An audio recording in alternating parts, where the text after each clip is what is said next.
प्राकृतिक परिवेश और मौसम की परिस्थितियों के अनुकूल मकान। घरों को एक दूसरे के करीब बनाकर रेत में ढंसा दिया गया। संकरी गलियां और रास्ते छतों से ढके हुए थे और बस्तियों के चारों ओर एक दीवार उन्हें सूर्य और रेत से बचाती थी।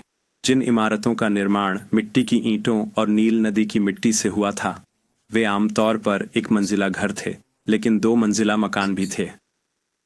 निवास स्थान नियमित रूप से व्यवस्थित कमरों के परिसर थे।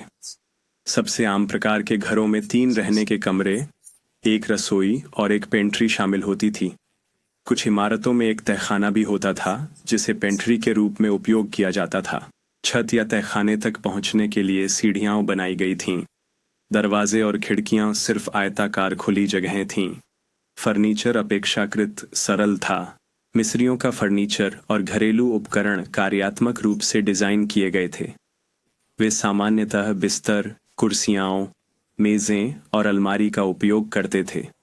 फर्नीचर लगभग हमेशा लकड़ी का होता था। मुख्यतः वस्त्रों को अम्फोरा में रखा जाता था। घर रंगीन होते थे।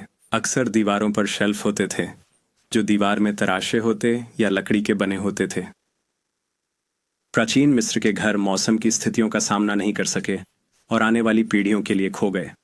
सौभाग्य से पुरातत्वविदों ने 18वीं शताब्दी की कब्रों में कुछ मॉडल घर खोजे मध्य हैं। साम्राज्य की ये लिखित स्रोतों के साथ मिलकर हमें निवास स्थानों के आकार, संरचना और उपकरणों के बारे में जानकारी प्रदान करते हैं।